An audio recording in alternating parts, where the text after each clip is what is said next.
Hey everyone, and welcome to episode 3 of my Guild Wars 2 permadeath run series. So, quick little explanation for anyone who doesn't know what this is. This is pretty much a series I'm playing for Guild Wars 2, and if I die once in it, it's over and I have to create a new character and then start from scratch and level them up again. And my goal in it is trying to hit level 80, going all the way from level 1 to level 80. And I've set a few ground rules for myself, which I've already explained in the previous episodes if you want to watch them, because this is, I'm going to link this entire thing in a playlist, but the rules are, number one, no, I'm not allowed to ask help from any other players, including my friends or anything, but if players come along and help me on their own volition, then that's fine. Number two, I'm not allowed to craft anything from, like, let's say I pick up cooking in this game, like one of the professions you can have in this game. Well, not really crafting professions, I guess you call it that, because the class in this is called a profession. Anyway, let's say I pick up cooking, then I'm only allowed to cook stuff I gather on this character, nothing else, which means the amount of things I can cook is quite limited, and that goes the same for all crafting. And yeah, I think that's pretty much everything. Also, a quick little explanation of what's happened in the last few episodes. First episode, I made a Norn called Jolf, and that guy died horribly by getting sucked dry by a mosquito when he's only level 3 in Sailed-On Forest, which is right over here. Yeah, here. Then, this second character I've made, he's already been featured in the second episode if you want to watch that. I done a bunch of stuff around Queensdale and leveled up, and then also actually got killed once, but I said I wasn't going to count that because I had to go AFK for some reason and thought I put my character in a safe place and he died, so that doesn't really count. Also, the special thing I'm doing for this is I'm kind of following a lineage, so I name all the characters, so the first character is called Jolf, then this is Jolf Jolfson, because in Norse naming culture, that kind of stuff, something son means like son of someone. So, for example, Jolfson would mean the son of Jolf. So this is Jolf using the same name as the previous guy, who is the son of Jolf, so it goes down the lineage. And the next guy will be Jolfson Jolfson, followed by Jolfson Jolfson Jolfson, and then it's getting a little too ridiculous, and I might not be able to fit the name in the actual character creator, and at that point I'm going to create a new character. Anyway, now that all that intro's out of the way, I'm going to be moving on to the personal story, because I thought that's a great way to start off this episode, especially since I don't really remember what I picked for this character's personal story. Also, just by the way, just so you know, the way I like to play the personal stories with the voice acting off, because I like to imagine each of the characters have their own voices, including Jolfson here. So I can kind of explain what's going on just by reading this. And also, the personal story is considered kind of easy. So there might actually not be too many instances where it gets like really exciting near-death situations. In fact, I'm just going to skip this dialogue, otherwise it's going to take forever. So apparently the first part of this is just building your legend or something, because this one, like, we have to hunt some kind of Minotaur spirit to prove we're, like, worthy of some kind of legend or something, which actually really fits in with Jolf Jolfson here, because he's trying to prove himself after his father died horribly in Sailed-On Forest, thereby giving him all the family's debts. And that's why actually last time for the second episode I was leveling up in Queensdale, because my headcanon for this character is that he's trying to pay off his father's debts.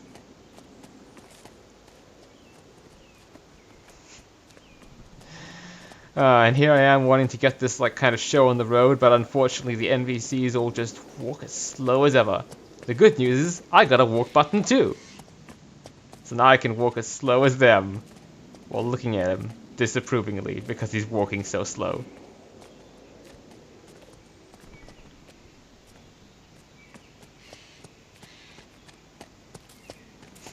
Oh, okay, so apparently this mission here is defend this caravan, and for some reason these Doilak are going all like weird because they sent something in the trees or something. What I was going to say is that defending a caravan is actually a kind of old hat for this character, because I've defended like 2 or 3 caravans in Queensdale, and I didn't do an excellent job each time. In fact, one time the owner of the caravan ended up dying, but I mean, hey, I didn't die, so that was kind of a win for me. I revived the caravan and the owner Mona later. Thing is, later on, when you get to like level 80 and stuff, there are some caravans which you can't actually like revive. The game won't let you because it's like, hey, you gotta like man up and do this properly. Don't let everything die on you, otherwise you're kind of a shit adventurer. But in the case of Jolson here, that's probably exactly what I'm gonna do. I'm gonna like play it, but he's gonna be a shitty adventurer because I'm not gonna stick my neck out for too much because, as I already mentioned, if I die once, it's all over.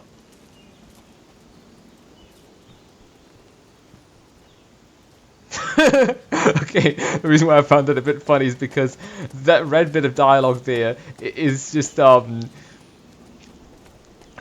average combat dialogue that NPCs will yell once they've finished off a target. So he had to pretty much the game had queued up his normal dialogue where he's talking more about the Minotaur spirit or whatever this is. I'm not exactly following the story 100% here. And then right after that, he just yelled, "You never see me coming," which is like, it just felt funny to me.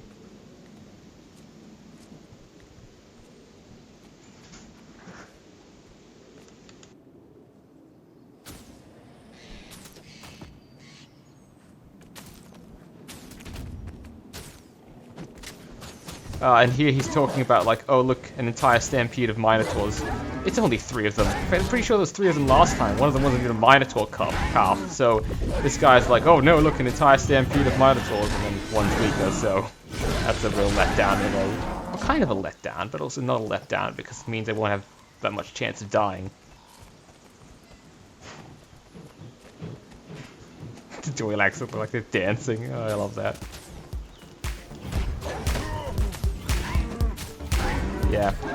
So I might try and spice this up later on by just, well, the thing is, I don't really know what to do for this series, because normally, if I was, like, recording the personal story, I'd be skipping a lot of the bits of combat, because generally how the personal story in this game goes is, there'll be a bit of combat, and there'll be a bit of talking, and there'll be a bit of combat, and there'll be a bit of talking. But, on the other hand, I don't really want to, cut out the combat in this series, because the combat's the interesting part. The combat is where my character can die, and that's the exciting part, so, yeah. I'm trying as hard as I can not to make this thing boring, so apologies if some parts are boring, especially with NPCs making this like this right here, where they're walking that slow. I suppose I can already race on ahead and check out what's over here. Also get this point of interest. Reason why I'm not going too far ahead is if you see in the minimap, like this red stuff, if you run out into it, it'll abandon the mission, you have to start it all over again. A lot of story missions like this one are like kept very much to one area. If you stray out of it, it kind of kicks you because they really want, I guess, I don't know, they want to guide you to where you should be going in the story. Ah, and here we actually have, I guess what you could call a proper Minotaur stampede. Oh, and even though Guild Wars 2 is like a game known for its weapon switching, I haven't switched weapons so far because I don't have any others. The only 2 I have is this rusty old crappy sword and this crappy old torch which I can use to turn myself invisible. And summon flame illusion to fight for me. The good news, I guess, is that all like these alpine minotaurs here are just running by and not actually attacking. I mean, there's no real point to slashing them, but I'm gonna try slashing a couple of them to at least see if I can get in some kills. I mean, air seems to be doing the same thing.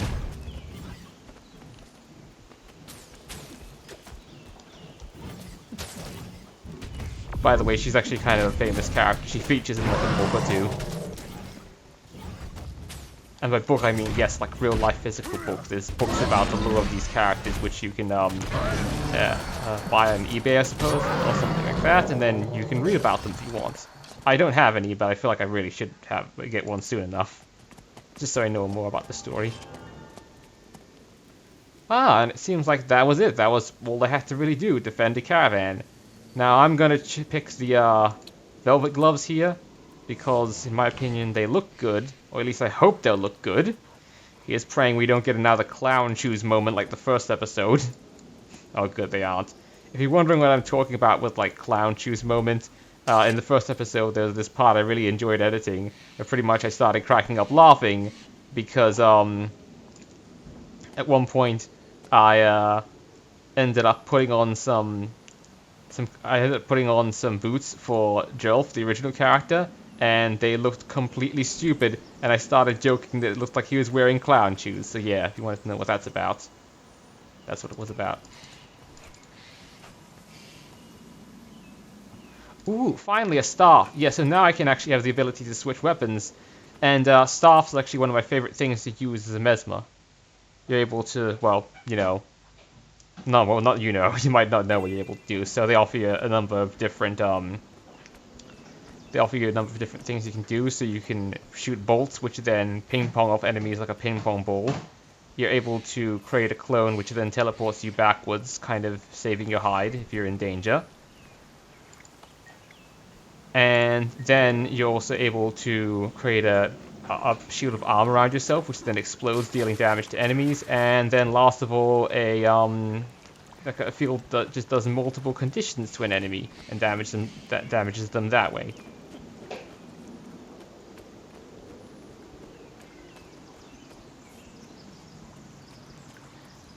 Yeah, so it takes too long just figuring out trying to follow this Minotaur's trail, because it's not the next part of the story mission. Then I'm just gonna put a cut in here and get back to you when the story actually gets interesting.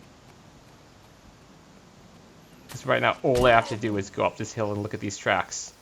I'm not even gonna bother with that growl over there.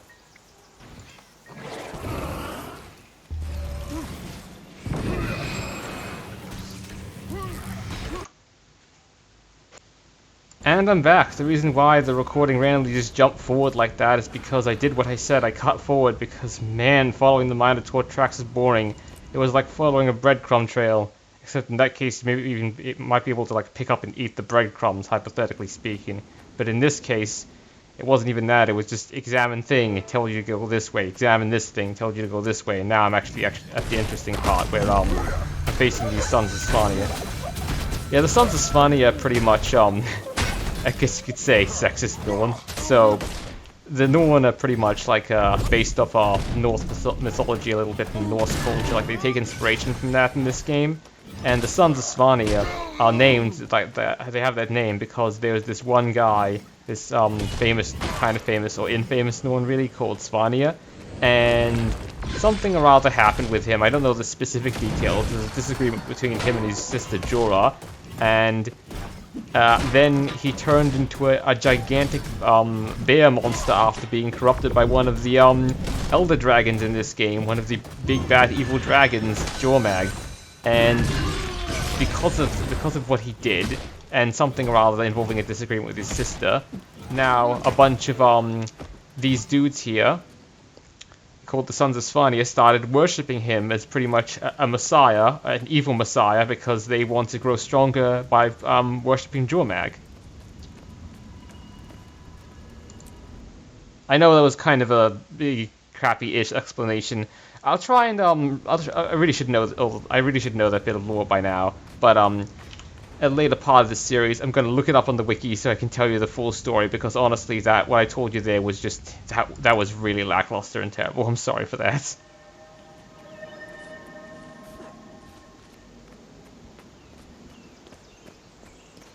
Yes, the reason why I use that waypoint there is because the next part of the story tells me to talk to Erin Holdbrack, because she wants to know more about the Sons of Svanir, and for some reason I guess she's a little too lazy to come out here and meet me herself in the mountains, because as the story's shown before, she's more than willing to trek out into the mountains and do stuff. I mean, she was there helping me defend the caravan.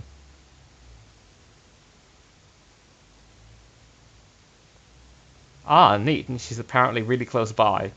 I may unlock some of these waypoints by accident, but I'm actually planning not to unlock too many waypoints in Holbrack, because yes, it can be used to level up my character, but if I do off-screen grinding like I have done, because in the previous episode I was actually level 9, I'd done a tiny bit of off-screen grinding, but I made sure it was interesting off-screen grinding, even though none of you got to see it. Like, I made sure I was versing level-appropriate or higher enemies, and the words level 9 or above, since I was level 9 then, so that there is still a very good possibility that I could die while leveling up. In that case, I just say, oops, I got my character killed off screen, time to make another. Wow, that was... I guess I'm gonna choose the weapon I don't have. Hold on, I just need to switch weapons. Okay, so my choice is either I get a focus or I get a better staff than what I have right now. I'll take the better staff, to be honest. Ooh, and I leveled up as well.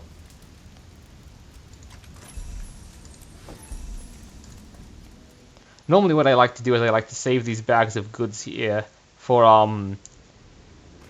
when I'm a higher level, so that I'm able to sell them and actually get a decent amount of money from them. But in this case, I'm just opening the bags of goods because they might have loot inside for me. Like right now, I potentially just got a better torch from that. And I did. Yay for me, except it's the exact same skin and everything, so it only is better in stats, it doesn't look any different. Just quickly going to this guy to sell all my junk because I had a heap of it, like, as you can see. Not half, but a good amount of my inventory was cleared out because apparently a lot of that was junk. Oh, another good thing about being in the cities is that these things waypoints. I used the one before to instantly teleport close to the city. Once you're in the city, you can travel to any waypoint you have for free. Like, you can travel within the city. It's when you get outside the city, it gets expensive. And as you level up, it gets more and more expensive. Kind of like how World of Warcraft did it if you play that game.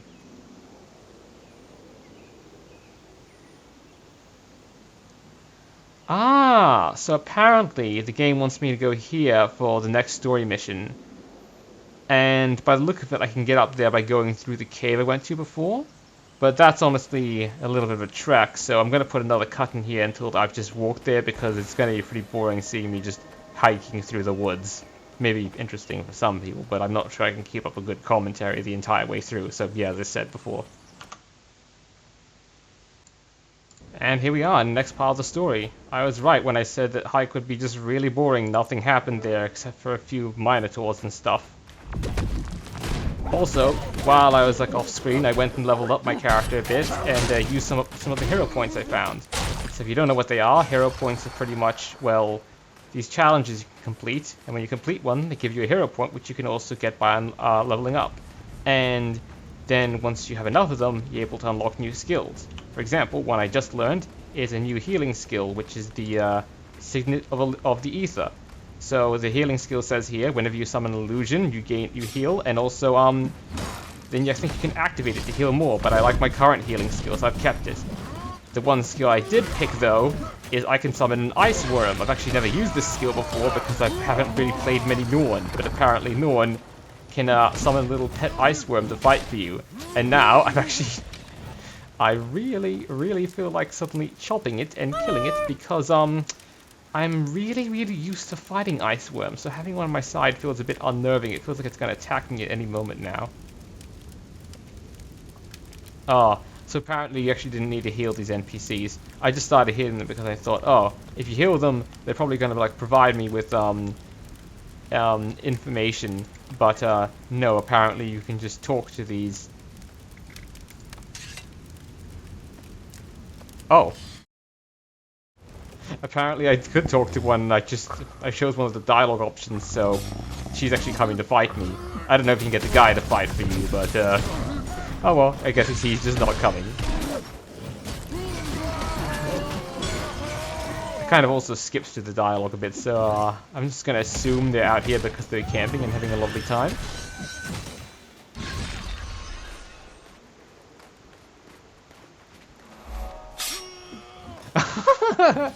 Okay, so the reason why I found that really funny is I was like, oh, a Minotaur trap. I bet I can set this in order so when the Minotaur comes, I can trap it. And then it immediately clamps on my character's foot and gives me like a movement disabling debuff because I stepped on it and got hit by the Minotaur trap. I'm struggling not to call it a bear trap, but it's not a bear trap since it's not for a bear.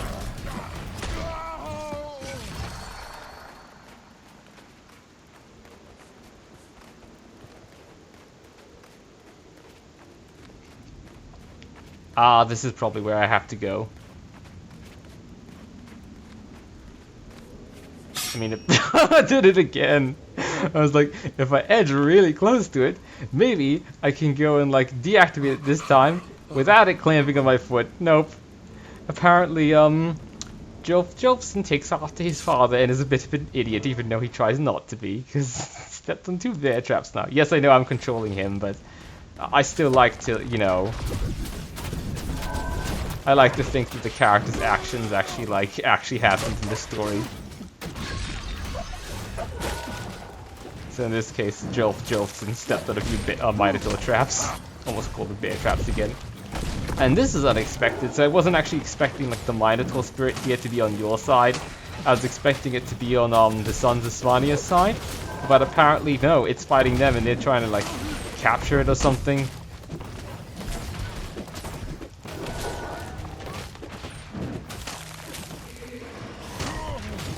You know what? It's getting kind of old, me not knowing what's going on, so I'm actually, before the next episode happens, I'm going to go off-screen and read up on the wiki what this story step's all about, because I would have completed it anyway, because I'm right now going, I think this stuff happened. When really, if I was actually, like, doing a good job at narrating this game and everything, I'd know what's happening.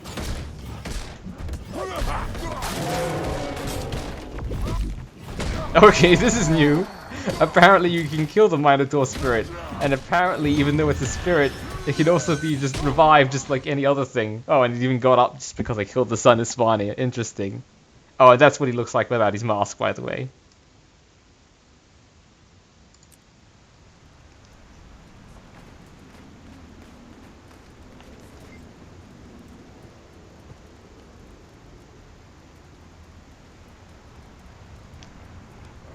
Ah, so apparently, we've got a choice here to either transform into one of the Minotaur's herd and like help defend it or fight for it or something, or I can say the Sons of Svannia look thirsty, we'll disguise ourselves as beer merchants. I'm gonna choose the beer merchant option because